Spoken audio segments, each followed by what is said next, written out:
nós estamos estudando sobre a volta do nosso Senhor e Salvador Jesus Cristo, né?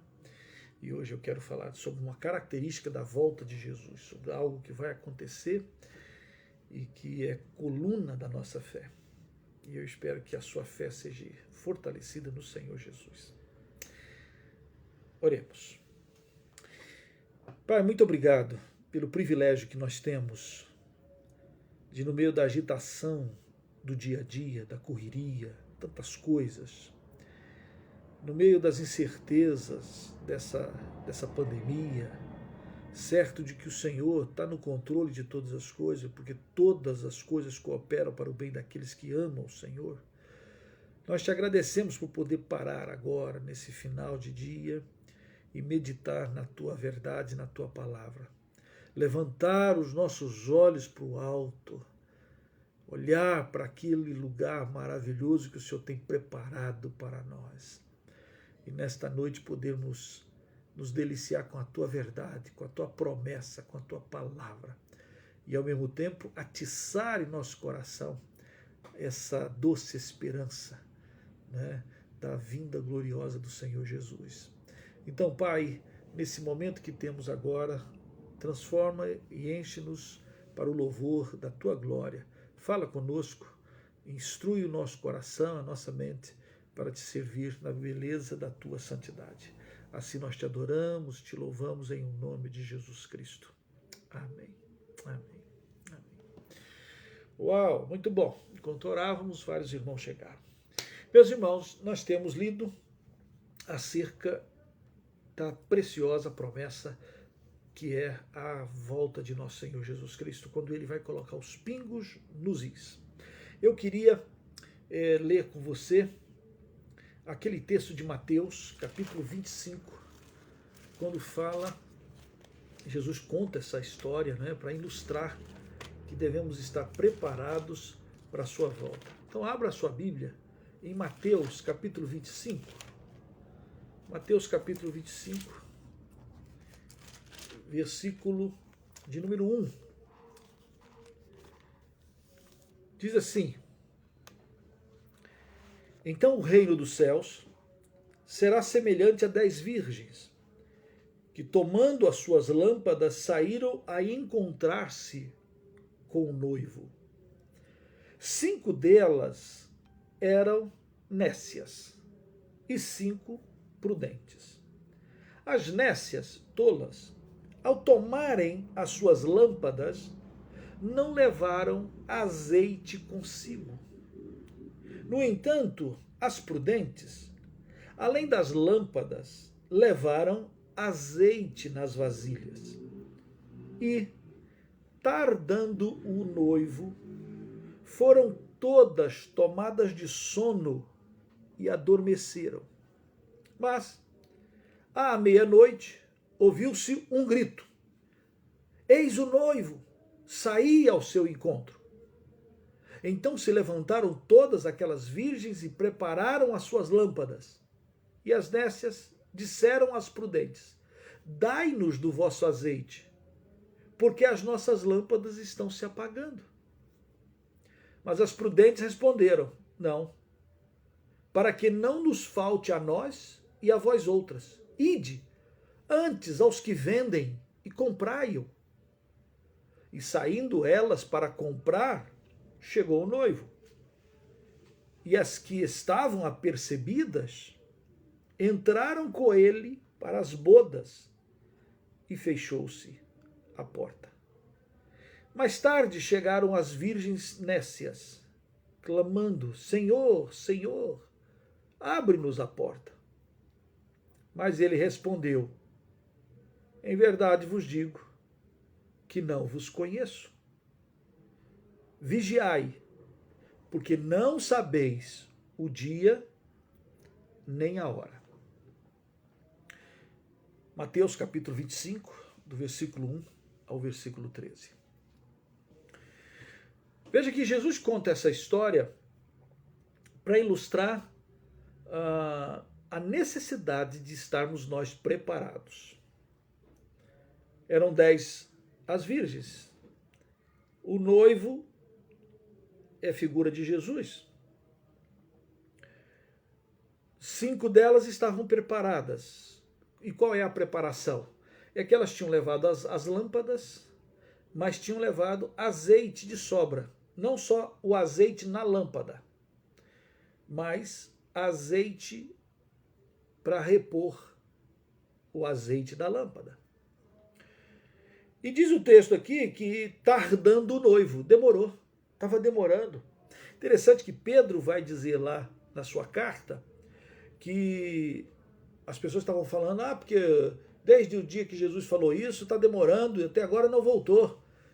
E Pedro vai dizer, não é que ele está demorando, é que ele é longânimo e não quer que ninguém se perca. Ele tem longo ânimo, ele tem paciência, ele está perseverando em esperar. E ele não quer que ninguém se perca. Né? Um dia para o Senhor é como 1000 anos, e 1000 anos é um dia. Então, para Deus, essa questão temporal não é igual o que você pensa e o que eu penso do tempo. Pois bem, essas 10 estavam todas esperando o noivo. Todas as 10 sabiam que o noivo viria. Todas as 10 sabiam que Jesus voltaria, ou que o noivo estaria a portas. Só que não sabia nem quando. Então, aqui Jesus conta isso para quê? Vigiai. Porque não sabeis o dia nem a hora. Qual é o propósito nosso nesse nosso encontro aqui estudando? Deixa eu me acordar e deixa eu te acordar. Vamos abrir o olho, vamos vigiar. Fica atento. Porque a gente não sabe o dia nem a hora. Ele virá quando se menos espera. Pronto. Então você tem que estar preparado para a volta do Senhor Jesus. Esse é o nosso primeiro propósito ao estarmos estudando isso. Para que a gente olhe para lá e fique atento. É impressionante como o ser humano, e como até a igreja, de forma geral, fica ansioso, quando será? E fica querendo saber o tempo. Porque nós, não só os brasileiros, que gostamos de dar jeitinho, nós gostaríamos de fazer um planejamento para a vinda dele, quem sabe até fazer assim, uma festa, preparar uma fanfarra. A gente não precisa de banda, a gente não precisa preparar nada, porque a glória vem com ele, entende? Ele tem preparado, ele é que vai vir. A trombeta quem toca são os anjos, ele vem já com todo o poder e glória, não precisamos de nenhuma faixa para dizer bem-vindo. A única coisa que nós precisamos é estarmos aqui com a nossa fé lustrada, com o nosso coração sedento, com o nosso desejo de servi-lo, né? Demonstrando que de fato nós o amamos e de fato nós esperamos por ele, porque queremos fazer as coisas da maneira como ele quer. Estamos preparados para servi-lo, preparados para obedecê-lo, preparados para esperar, apressando, como diz Pedro, o precioso, glorioso dia do Senhor e Salvador Jesus Cristo. Nós esperamos isso. Então, vigiemos. Estamos agora falando. E a expectativa é Maranata, que ele venha. Porque quando ele vier, coisas espetaculares vão acontecer. Eu gostaria, nesta noite, de conversar com você sobre uma dessas coisas espetaculares que nós já pensamos em estudos passados, mas hoje eu queria me deter um pouco mais nela. Vá agora, navegue aí de Mateus capítulo 24, vá lá para a 1 Tessalonicenses, onde nós já lemos, na primeira carta de Paulo aos Tessalonicenses, é o segundo texto que eu quero chamar a tua atenção para esta noite. Lá na carta de Paulo aos Tessalonicenses, no capítulo 4, na primeira carta, capítulo 4, capítulo 5, versículo 1, diz assim: Irmãos, relativamente a tempos e às épocas, não há necessidade que eu vos escreva, pois vós mesmos estáis inteirados com precisão que o dia do Senhor vem como ladrão. Quando andarem dizendo paz e segurança, eis que lhes sobrevirá repentina destruição. Como vêm as dores de parto, aqui está para dar à luz, e de nenhum modo escaparão. Mesma coisa que está lá em Mateus, né? As 10 virgens esperando, Jesus disse, olha, não sabe quando vem. Ó, o noivo está vindo, nós estamos gritando, o noivo está vindo. Quando é que vem? Não, ainda demora, porque teve as noivas, as nécias, foram ainda comprar coisa, não sei quanto tempo demorou. E quando elas chegam, depois, perdeu-se. Não se sabe. Ficou para trás. Ficou para trás. O dia do Senhor vem como ladrão. Versículo 5 de Tessalonicenses diz, porquanto vós todos sois filhos da luz, etc., não durmamos como os demais, pelo contrário, vigiemos. A mesma palavra, Paulo está na mesma escrita, na mesma linha, lá que Jesus falou, vigia, vigia, abre o teu olho, fique preparado para encontrar com o Senhor.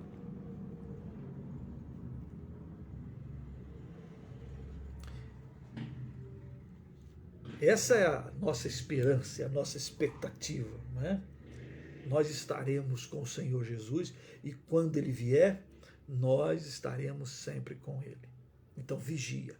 Esse mesmo Paulo, o mesmo apóstolo, aqui mesmo na carta de Paulo aos Tessalonicenses, aí agora sim, no capítulo 4, volte um pouquinho, nós lemos aqui, para você fazer a ligação daquilo que está lá em Mateus, que Jesus fala, e daquilo que Paulo está falando.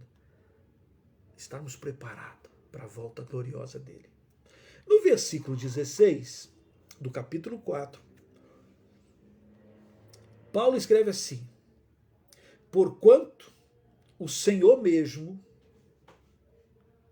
é a volta de Jesus, o Senhor mesmo, dada a sua palavra de ordem, ouvida a voz do arcanjo e ressoada a trombeta de Deus, uma anunciação, pam, pam, pam, pam, pam, descerá dos céus e os mortos em Cristo ressuscitarão primeiro.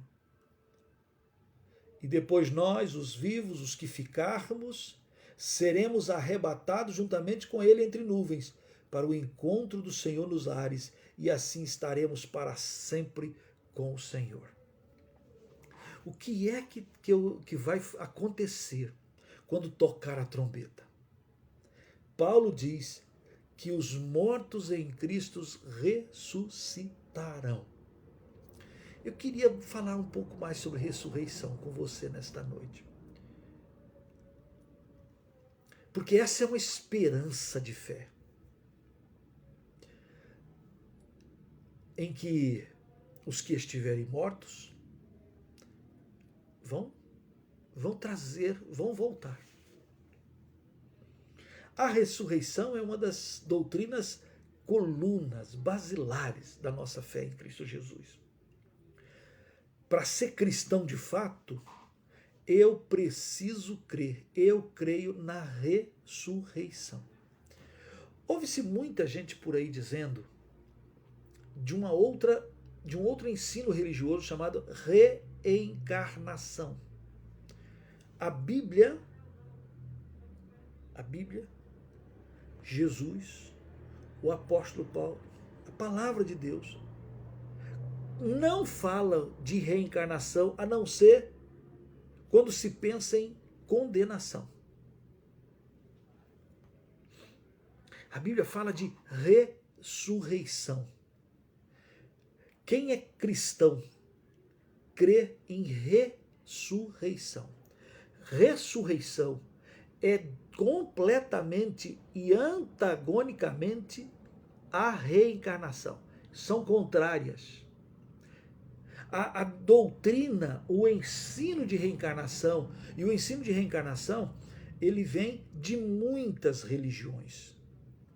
Hinduísmo, coisas antigas, budismo, aqui no Brasil, e não só no Brasil, que tentou juntar cristianismo com essas religiões, pegaram e fizeram um chamado espiritismo. E no espiritismo fala-se de Jesus como anjo de luz, fala de Jesus como aquele que é o melhor, isso, aquilo outro, o suprassumo, a luz, mas eles creem em reencarnação. Só que a Bíblia não fala de reencarnação, a Bíblia fala de ressurreição. Ressurreição. reencarnação pressupõe aquela ideia de que a pessoa morre fisicamente, e aí passa-se um certo tempo, essa pessoa desencarna, e aí essa alma vai até Deus, recebe um juízo, e aí se ela foi boa, ela é promovida. Então, por exemplo, se ela era uma pessoa sofrida, mas fiel, gente boa, que fazia o bem, na reencarnação ela volta para esse mundo e volta melhor, numa posição melhor do que outros. Na Índia, onde essa doutrina da reencarnação é muito arraigada e muito forte, eles chegam a valorizar os animais, não é? Então, por exemplo, por quê? Porque eles acreditam que se a pessoa foi má na vida, foi uma pessoa travosa, ela morre, então ela é condenada. Condenada a quê? Ela reencarna pior. Então ela entra numa reencarnação inferior àquela que ela tinha. E dependendo daquilo que ela praticou, ela pode ser um animal, pode ser um rato, pode ser uma vaca, pode ser, sei lá, pode ser qualquer bicho. Qualquer bicho faz parte desse processo de reencarnação e de evolução. Há muito tempo atrás, na Índia, ainda está forte isso, mas isso legalmente isso é combatido, as pessoas não podiam, tinham as suas castas. Então, se a pessoa era de uma casta bem inferior, ele tinha que se contentar com aquilo e não podia ser, de certa forma, subir na vida, né? Através de que, sei lá, estudos ou qualquer outra coisa. Então ele era preso a uma determinada casta. Por quê? Porque em alguma época de vidas passadas, ele foi muito ruim e agora ele está recebendo um castigo. Quem estava lá, quem está em vida boa, é porque numa vida anterior ele foi muito legal e foi jóia, assim por diante. Esse é a ideia da reencarnação. Então a pessoa morre, reencarna, e ela vai fazer isso até que um dia ela está muito boa. Até que ela chega num ponto em que de fato ela está merecedora do céu, merecedora dessa vida eterna. A Bíblia não fala de reencarnação. A Bíblia fala de estar fadado ao homem morrer uma só vez. E depois disso, o juízo. Hebreus 9, 27. Fala uma só vez. Por isso que a Bíblia condena consulta aos mortos. Por isso que a Bíblia fala disso como um laço e um engano muito sério. No Brasil, as pessoas falam então temos que amar, e aí creem nessa doutrina. Falam de Jesus, gostam de Jesus, mas creem nessa doutrina de reencarnação. E a doutrina de reencarnação acaba sendo um grande engodo, um grande engano. Um grande engano.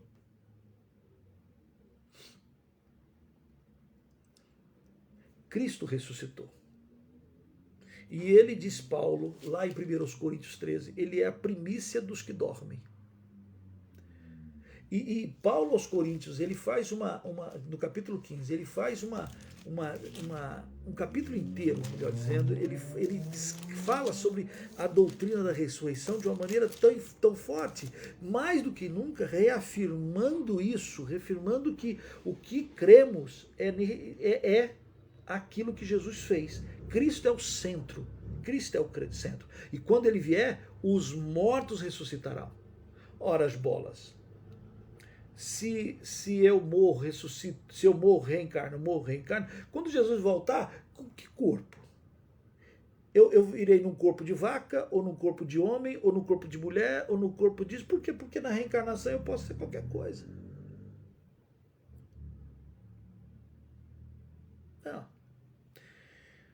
Não. Eu cometi os meus erros e os meus pecados nesse corpo eu recebo e eu sou tratado. Sou perdoado ou eu sou punido. Né? Morre uma vez só e depois disso vem o juízo. Olha o que Paulo diz em Coríntios capítulo 15, versículo 3. 1 Coríntios capítulo 15, versículo 3. E ele começa a fazer sobre a ênfase do evangelho, que é o poder de Deus que nos salvou. Diz assim: Antes de tudo, vos entreguei o que também recebi, que Cristo morreu pelos nossos pecados, segundo a Escritura, que foi sepultado e ressuscitou ao terceiro dia, segundo as Escrituras. E apareceu a Pedro, Cefas, e depois aos 12, depois foi visto por mais de 500 irmãos de uma só vez, dos quais a maioria sobrevive até agora, porém alguns já dormem, já morreram. Depois foi visto por Tiago, irmão de Jesus, meio-irmão de Jesus, mais tarde por todos os apóstolos, e afinal, depois de todos, foi visto também por mim, como por um nascido fora do tempo. Porque eu sou o menor dos apóstolos, que mesmo não sou digno de ser chamado apóstolo, pois persegui a igreja de Deus. Paulo começa a falar sobre a ressurreição, falando assim, olha, ele morreu por nossos pecados, morreu, ele veio, morreu, e ressuscitou, ressuscitou. No versículo 20, Paulo diz assim, mas de fato Cristo ressuscitou dentre os mortos. Cristo ressuscitou. Esse é um fato. Então, quando Paulo está falando sobre ressurreição, ele está olhando para Jesus Cristo como aquele que mostrou o caminho, que nos ensinou, ele é por ele, por meio dele e para ele. Ele é o modelo de tudo. Quando pensa em ressurreição, você pensa a partir de Cristo, o modelo. O que é que Cristo fez? Ele não reencarnou. Ele não começou de outra coisa. Não, ele ressuscitou. Ele é o modelo. Só que naquela época, como agora, também tem muitos que ficam perguntando: como é que é esse negócio de ressurreição? Como é que é esse negócio de ressurreição? Tem outras opções. Tem mesmo. E aí vai. Olha o versículo de número 12. Olha o versículo de número 12. Olha como é que Paulo vai falando. Ora, se é corrente pregar-se que Cristo ressuscitou dentre os mortos, como, pois, afirmam alguns dentre vós que não há ressurreição dos mortos? Olha que coisa interessante. Dentro da igreja de Coríntios, havia algumas pessoas dizendo, não existe ressurreição dentre os mortos. Não existe ressurreição. Como não há ressurreição, se Cristo ressuscitou? Como é isso? Se não há ressurreição dos mortos, veja o versículo 13. Se não há ressurreição de mortos, então Cristo não ressuscitou. O problema, versículo 14, é que se Cristo não ressuscitou, é vã, é inútil a nossa pregação, e é vã, é inútil a nossa fé. E por isso que agora há pouco eu afirmei que o cristão, o verdadeiro cristão, não pode crer em outra coisa. Não, nós só podemos, porque Cristo é o modelo, crer na ressurreição de Cristo Jesus. Veja bem, as pessoas podem crer no que quiser, né? As pessoas são livres para fazer e pensar no que quiser. Mas se eu creio em Jesus como Filho de Deus, se eu creio que Jesus é o modelo a ser seguido, se foi ele que veio para perdoar os nossos pecados, ora as bolas, Cristo ressuscitou, ponto. Não estamos negociando. Não dá para negociar. Você não pode dizer que Jesus Cristo é legal e crer em reencarnação, porque isso é uma negação daquilo que Cristo é, e daquilo que Cristo fez, e daquilo que Cristo mostrou o caminho.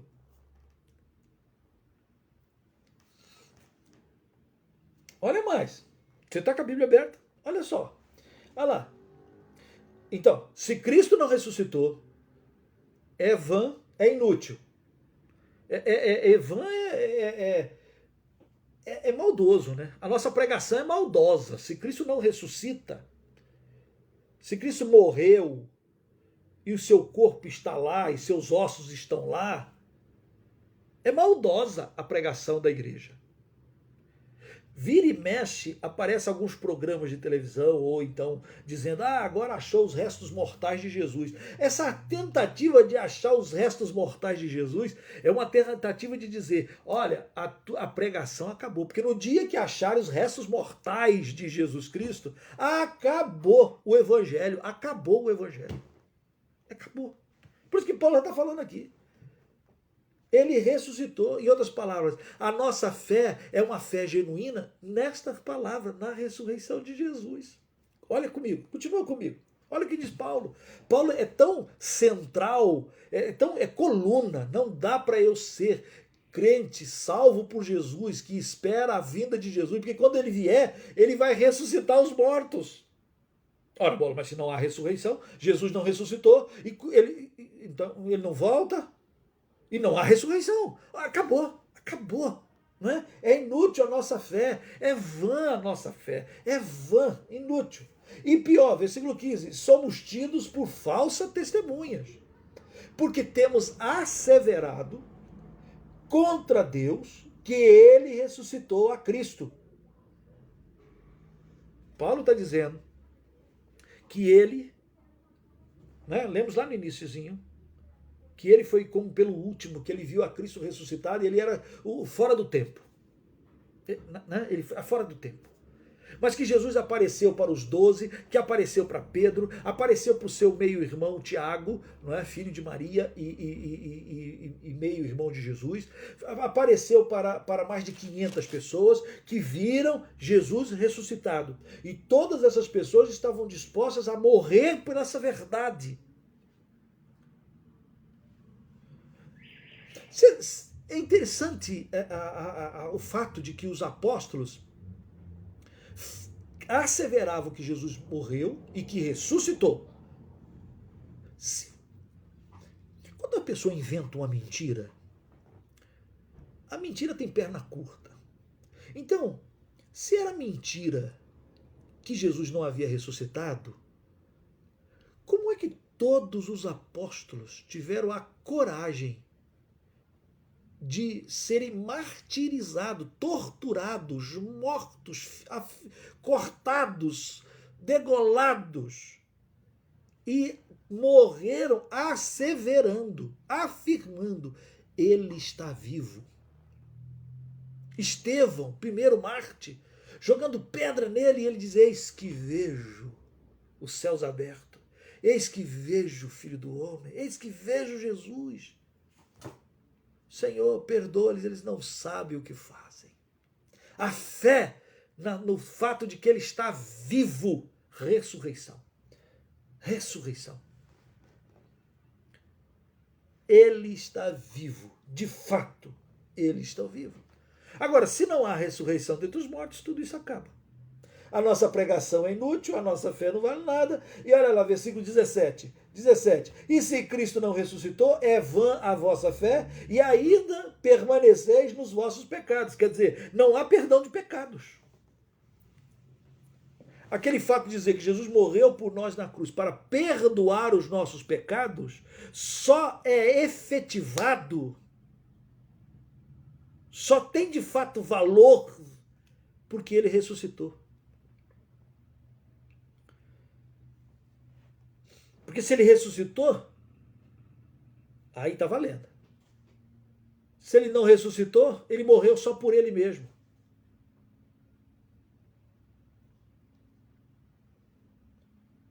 Então a doutrina da ressurreição é para a gente louvá-lo, é para a gente adorá-lo, é para a gente ter convicção, é para a gente dar razão da nossa fé, mas é também basilar para dizer tudo. Ele perdoou os meus pecados porque ele morreu, porque ele também ressuscitou. E digo mais, diz Paulo aqui no versículo 18, olha, e os que dormiram em Cristo, versículo 18, se Jesus não ressuscitou, os que já morreram pereceram. Não há nada para eles. Não há mais nada. Se a nossa vida é só até aqui, morreu. E tem muita gente boa que acredita nisso. Que a vida é só esse pedaço aqui mesmo, é só isso aqui mesmo, não tem mais nada não. Quando chegar na morte, morreu. Morreu, cara. Morreu. Não há nada mais. Por isso que no versículo 19, o apóstolo Paulo diz: se a nossa esperança é em Cristo, se limita apenas a esta vida, esta que você nasceu e está aqui comigo me ouvindo e pode morrer a qualquer hora, eu posso partir a qualquer hora. Se a nossa esperança se limita apenas a esta vida, somos os mais infelizes de todos os homens. Por quê? E o que é que dá convicção, certeza de que a nossa esperança em Cristo não é só nesta vida?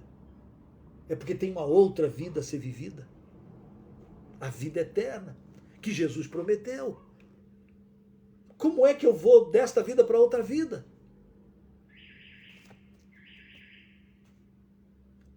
Então, se não há ressurreição dos mortos, fecha a Bíblia, desliga o live e meu amigo, vá para a esbórnia.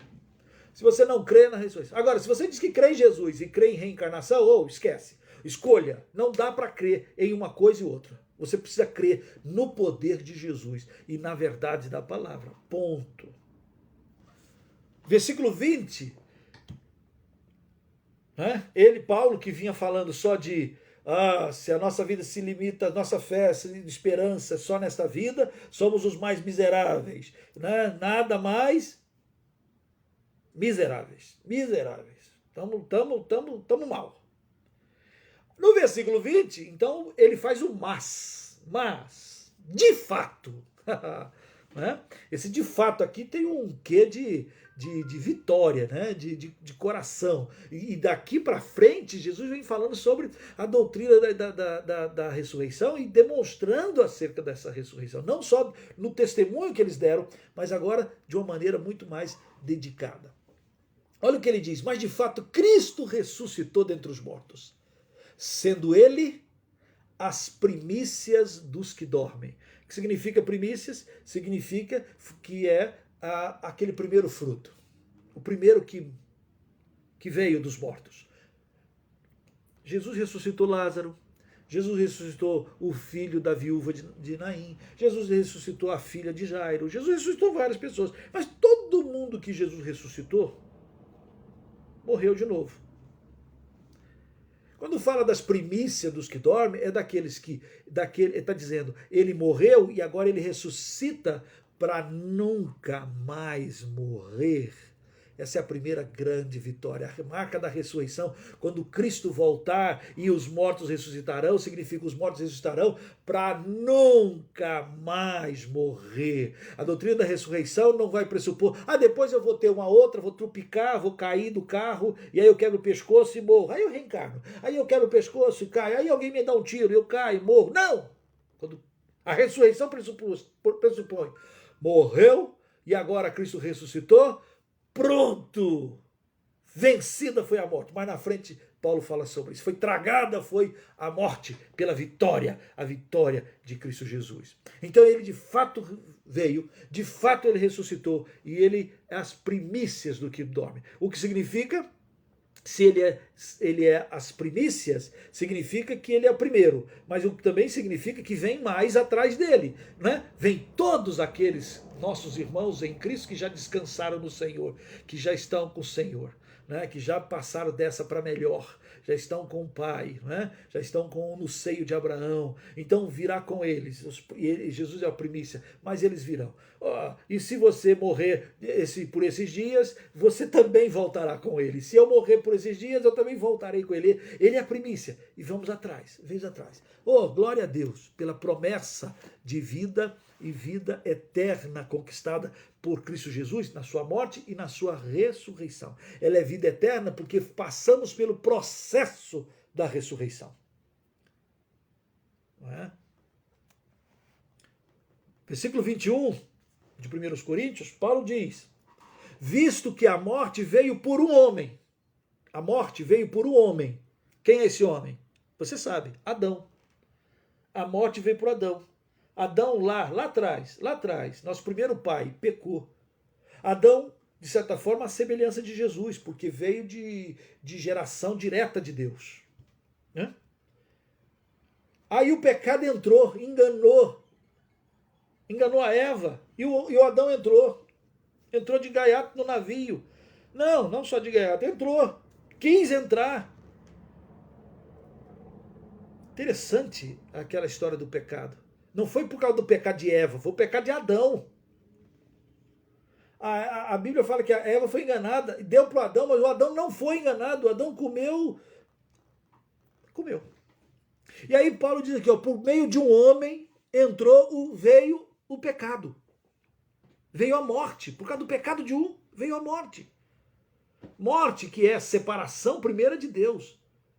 A morte começa na separação. A palavra morte significa separação. Há 3 tipos de morte, queridos. 3 tipos de morte para isso. Primeiro é aquilo que é morte física. O que é morte física? Ora as bolas.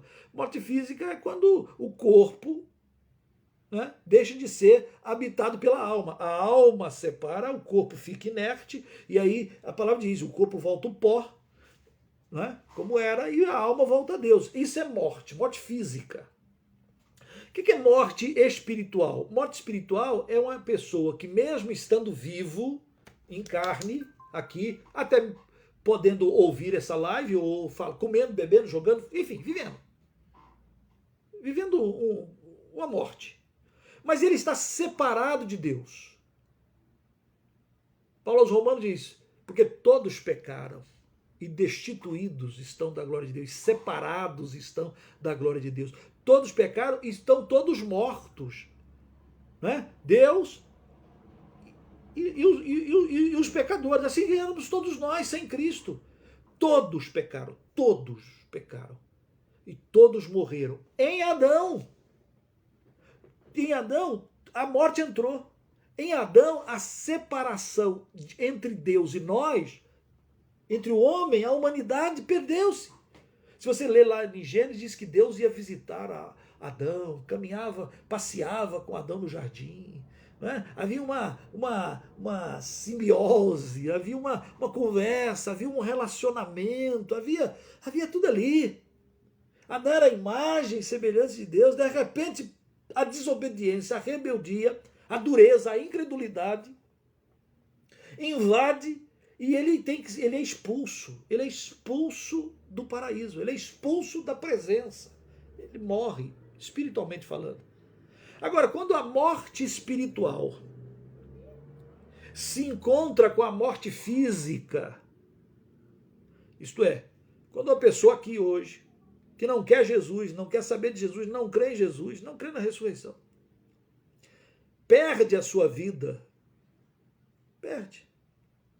Andou de moto, bateu ali, morreu. Quando perde a sua vida, morte física se juntou com a morte espiritual, a consequência disso é morte eterna.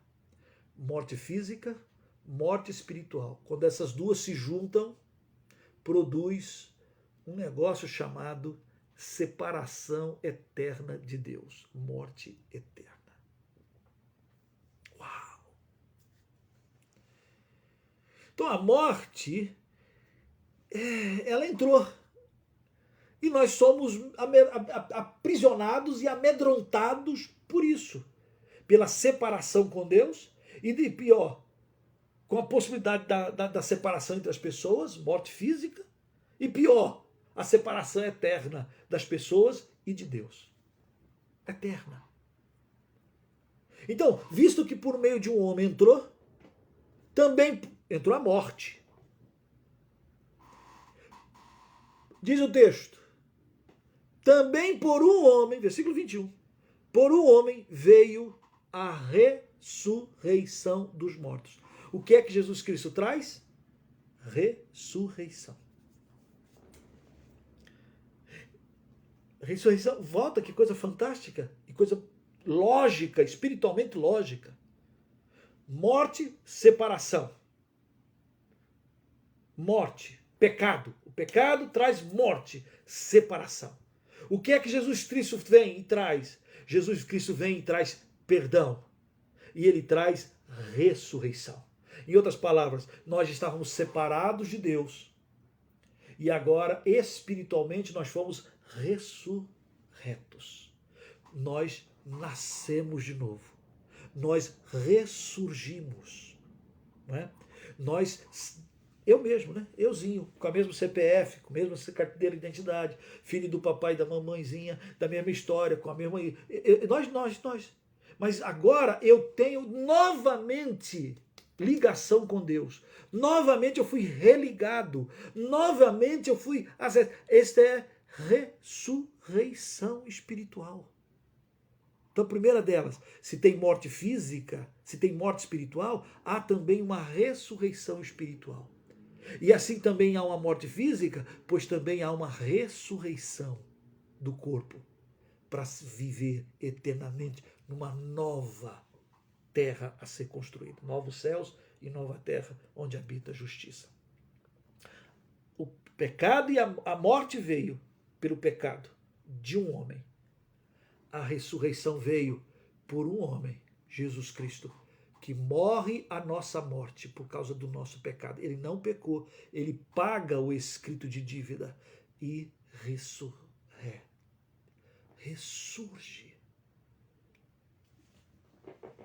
Ressurreição. Não é uma doutrina teológica apenas, não é um linguajar diferenciado, não. É o que Jesus Cristo veio fazer.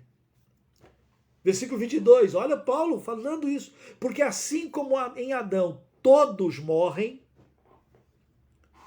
assim também todos serão vivificados em Cristo. Vivificados em Cristo. Cada um, porém, a sua própria ordem. Cristo as primícias. Depois os que são de Cristo. Quando? Na sua vinda. Olha que coisa. Então, quando tocar lá o trombeta, quando o anjo vier, aquilo que Cristo já fez de uma maneira física, venal, nele, e de uma forma espiritual em nós, em mim, em você, naquele que crê, todo aquele que nele crê, ainda que morra, viverá. Há de fazer cumprir na sua vinda aquilo que é a ressurreição que Jesus Cristo já experimentou. Por isso que o apóstolo João vai dizer que quando ele vier, nós seremos semelhantes a ele, porque haveremos de vê-lo como ele é. Então, quando ele vier, os que estiverem mortos ressuscitarão, e os que estiverem vivos serão transformados à semelhança do Senhor e Salvador Jesus Cristo. Que delícia de esperança e de expectativa. Veja, 1 Coríntios, capítulo 15, olha que coisa fantástica. Versículo 24. E então virá o fim. Virá o fim. Quando ele entregar o reino ao Deus e Pai, quando houver destruído todo o principado, bem como toda a potestade e poder. Porque convém que ele reine até que haja posto todos os inimigos debaixo dos seus pés. O último inimigo a ser destruído é a morte.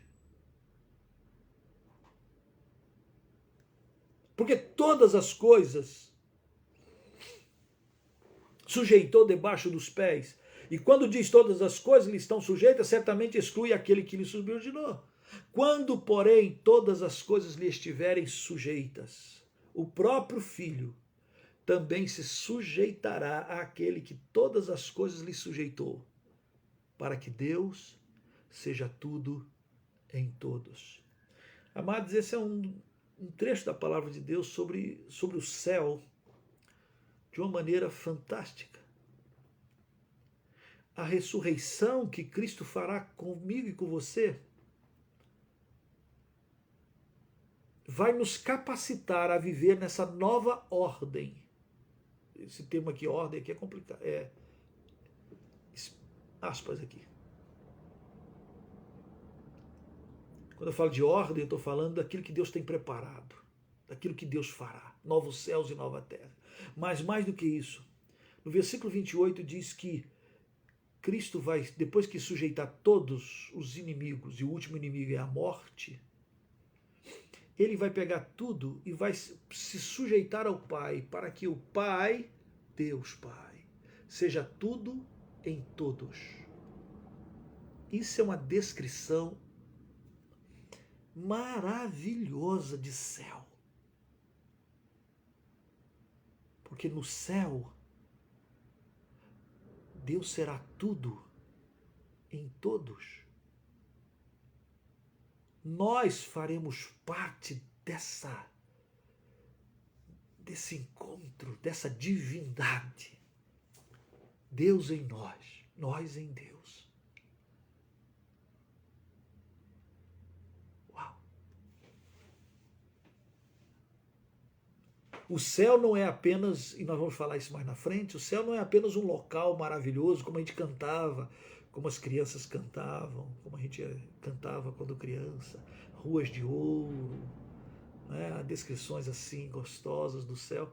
E aí fica parecendo que lá no céu a gente vai ficar passeando, uma vida bucólica. Aqui Paulo diz que não, Deus vai ser tudo em todos, Deus vai ser tudo em mim, Deus vai ser tudo em mim, e eu tudo serei nele. Eu tudo serei nele.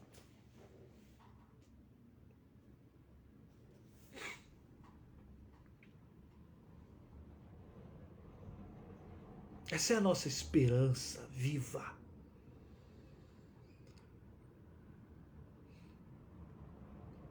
Se você continuar lendo o texto, você vai ver Paulo argumentando e falando sobre perguntas e más conversações, como, por exemplo, mas como ressuscitam os mortos? Que corpo vem? Como é que serão isso? Etc, etc, etc. Mas eu não quero entrar nisso aqui agora. Você pode ler aí do versículo 35 até o versículo 49.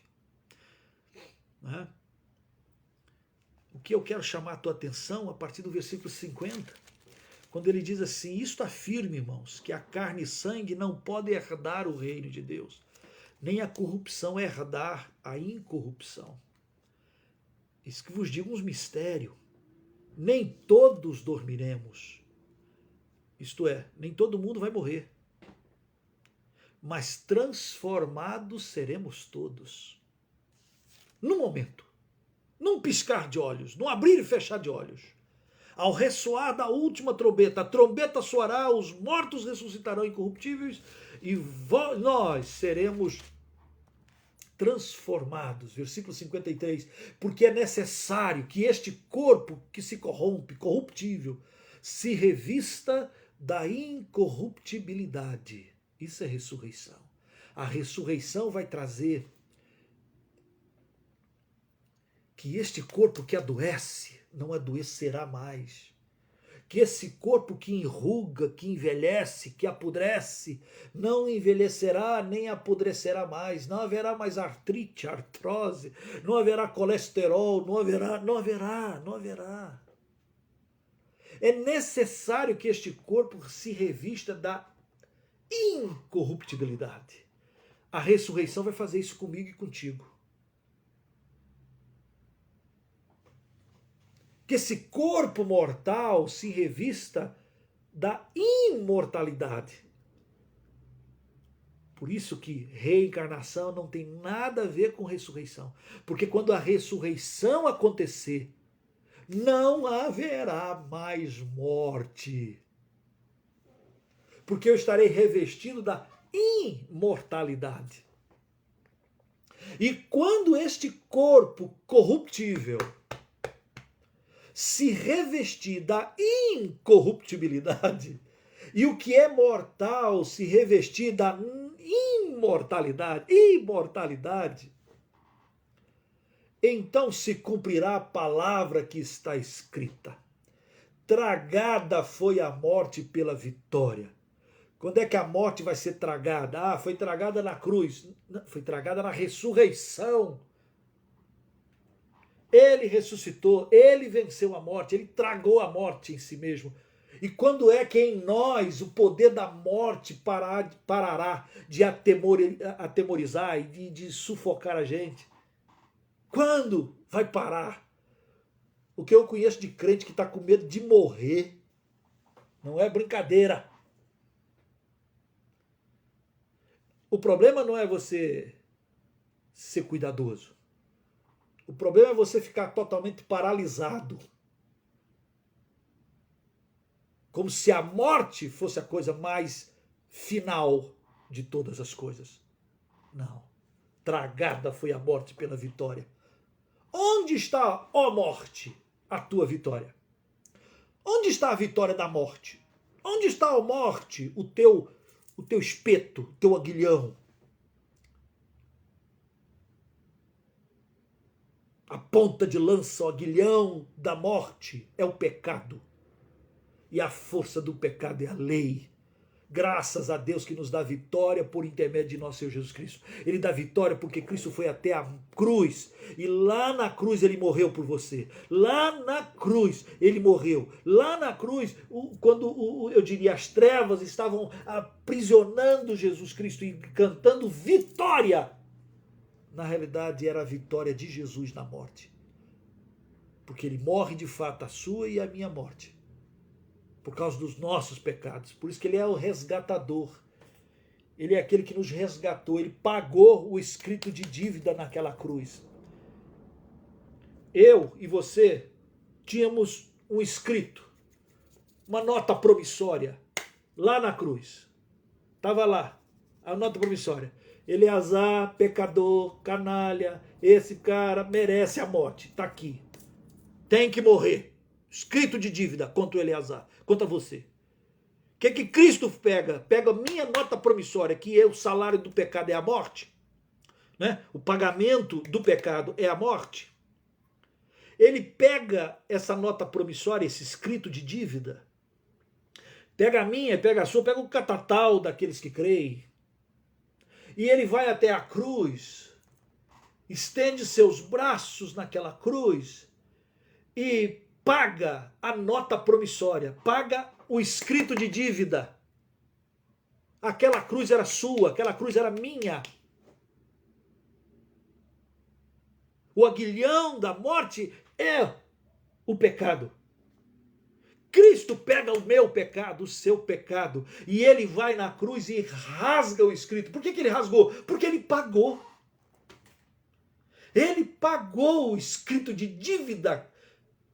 Não há mais nada para eu pagar, não há nada mais para você pagar. Mas salvação é de graça, crê no Senhor Jesus Cristo, será salvo. Porque ele pagou. Você tem que crer naquilo que ele fez. Você tem que crer na sua palavra, você tem que crer na sua promessa. Ele, porque nos amou, ele foi até a cruz, por causa do meu pecado, por causa do seu pecado, da humanidade inteira. E rasgou o escrito de dívida. Não tem mais nota promissória que me condena à morte eterna. Nem a você. Ainda que morra, disse o Senhor Jesus, viverá. Essa promessa. Viverá eternamente. Oh, glória. É isso que Paulo está dizendo. Oh, glória. Onde está, oh morte, a tua vitória? Você pensa que é só o medo, só o caixão, só aquele buraco no túmulo? Separado do homem de Deus eternamente, morte, esta é a vitória por causa do pecado do homem, pois Cristo rasgou o escrito de dívida e ressuscitou e vai nos ressuscitar e vai fazer esse nosso corpo mortal se revestir daquilo que é imortal. Não vai ter mais pecado. Nós estaremos livres da presença do pecado. Se o pecado é que nos levou para a morte, na nova e eterna morada, na nova Jerusalém, não vai mais ter pecado. Nós vamos estar livres da presença do pecado. Você sabe que quando a pessoa não tem Jesus, a pessoa é escrava do pecado. Escrava. Paulo vai descrever assim que a gente andava segundo o curso deste mundo, segundo o príncipe da potestade. A gente faz a vontade da carne, dos pensamentos, éramos filhos da rebeldia, assim vivíamos. Mas quando a gente entrega a nossa vida para Jesus, a gente já não é mais escravo do pecado. O pecado já não tem mais poder sobre você. Ah, pastor, eu não consigo me livrar daquele pecado. Ô filho, acorda. Se você ama Jesus, se você entregou sua vida para Jesus, o pecado já não vai ter mais domínio sobre a sua vida. Ponto. Você não é mais escravo. Você agora foi livre do pecado. Em Cristo Jesus. Mas haverá o dia que nós vamos estar livres da presença do pecado. Imortal. Ressurreição. Versículo 57, eu imagino Paulo dando um brado de glória, de gratidão e de graças a Deus que nos dá a vitória por intermédio de nosso Senhor Jesus Cristo. Graças a Deus. Por Cristo Jesus, que foi na cruz, que pagou o preço, que morreu na cruz. Por Cristo Jesus, que ressuscitou dentre os mortos. E vai dar para mim e para você a mesma ressurreição que ele já usufrui. E nós seremos semelhantes a ele. Não é à toa que ele termina o versículo 58 nos convocando. Nos convocando. Para vivermos nesse presente mundo, antes ainda da ressurreição física, mas já fazendo parte dessa ressurreição espiritual, porque outrora estávamos separados de Deus, mas agora temos paz com Ele, mas agora fomos aproximados dEle, agora nós podemos orar, nós podemos clamar, você pode chorar, se derramar, Ele é nosso Pai, a gente pode clamar, Abba Pai, Abba Papai. Oh, que coisa preciosa, a gente faz parte dessa bênção. Nós estamos de novo nos braços do Pai. Nós estávamos mortos, isto é, separados dele. Não, mas agora estamos de novo nos braços do Pai, por causa dele, Jesus. Glória a Deus, por causa do nosso Senhor Jesus Cristo. Por isso que você não pode diminuir a doutrina ou achar que gracinha a reencarnação, ou até fazer brincadeira, numa outra vida, você vai ver comigo, vou ser diferente. Não, querido, ou você se acerta com Deus agora, ou não tem outra para você se acertar. Então, enquanto você vive aqui, olha, Paulo termina no versículo 58, dizendo, portanto, com tão preciosa salvação, conquistada, com vitória esmagadora sobre a morte, meus amados irmãos, sede firmes, inabaláveis, sempre abundantes na obra do Senhor. Oh, querido, você não tem ânimo para ir para a igreja mais? Agora você está em casa só ouvindo lives? Você tem ânimo para ir trabalhar, você tem ânimo para ir para o supermercado, você tem ânimo para ir no banco, mas você tem medo de ir para a igreja porque acha que vai pegar Covid? Meu amado irmão, sempre abundantes na obra do Senhor, sabendo que no Senhor o vosso trabalho não é vão. Nós servimos a um Deus vivo, sabe? Deus vivo. Nada nem ninguém, Paulo vai dizer, nem morte, nem vida, nem presente, nem passado, nem futuro, nada pode nos separar do amor de Deus que está em Cristo Jesus. A morte não pode nos separar. E hoje nós já somos ressurretos espirituais, estamos com Cristo, Ele é a nossa paz, Ele rasgou o escrito de dívida. Mas quando Cristo voltar, e Ele voltará, Maranata, quando tocar a última trombeta, os que estiverem dormindo. Paulo usa a expressão dormir exatamente para tirar o estigma de uma morte terminal. Acorda. Ressuscitará. E estaremos para sempre com Ele. E Ele será tudo em todos. Tudo em todos. Ó profundidade da riqueza, diz Paulo aos Romanos. Tanto do conhecimento de Deus. Quem conheceu a mente do Senhor?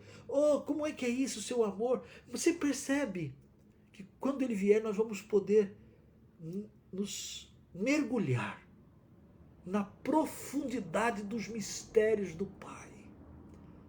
Porque Ele será tudo em todos. Então, hoje, enquanto aguardamos esse glorioso dia, o toque da trombeta, firmes. Para de ficar titubeando. Será que vale a pena servir a Jesus? Vale a pena servir a Jesus. Ah, mas eu estou lutando, eu tenho uns desejos, eu tenho umas paixões, eu tenho umas coisas que lutam. Oh, você vai trocar as coisas mais profundas da eternidade por momentos de estragos, de desobediências, de incredulidade. Vale a pena servir a Jesus. E vale a pena servi-lo. Vale a pena, abundante, seja abundante. Se você já foi um crente que já produziu muito no reino, seja mais. Ah, pastor, no passado eu já fiz muita coisa boa. Glória a Deus, que bom que você fez. Mas, cara, respira. Se você está vivo, respira. Deixa Deus te usar. Seja abundante. Entende? Você está procurando um barranco para morrer encostado? Não. Está cansado? Vai ao Senhor. Deixa Ele te dar asas. Renovar tuas forças. Porque seja abundante no Senhor. Não é vão no Senhor. Não é vão, não é inútil. Ele cuida de você. E Ele cuidará de cada um de nós. Que o Senhor te abençoe. Que você fique inabalável, esperando, vigilante, aguardando, sobriamente. Não como nécio. Não como tolo. Bobão. Não. Como quem ama Jesus de todo o seu coração. Que o Senhor te abençoe, te guarde, te fortaleça. Que naquele dia, quando a trombeta tocar, a gente se encontre do lado direito. Tem uma nuvem. Quando Jesus voltar, vai ter uma nuvem. A gente se encontra lá. Para a gente eternamente conhecer profundamente o seu imenso amor e a sua graça. Vamos orar? Pai, eu quero pedir encarecidamente que o Senhor não esqueça e não desista de nós. Que o Senhor nos visite nesta noite, renovando a nossa força e a nossa fé. Que o Senhor olhe para cada um daqueles que estão aqui comungando nesse momento. Que a fé seja avivada, que a presença gloriosa do Teu Espírito venha sobre eles de tal maneira que eles tomem alento de novo e Te sirvam na esperança daquilo que o Senhor tem conquistado para nós. Eterna glória. Ó Senhor, derrama sobre nós Tua graça. Nós queremos que o poder da Tua vitória seja usufruído em cada um que nos ouve nesse momento. Que a alegria da Tua vitória, da Tua esperança, da Tua ressurreição inunde a nossa vida para o louvor da Tua glória. Assim bendizemos o Teu nome, assim Te adoramos e assim descansamos na Tua provisão. Em o nome de Jesus. Amém. Que o Senhor te abençoe e te guarde. Que o Senhor faça resplandecer o seu rosto sobre ti e te dê a paz. Deus te abençoe.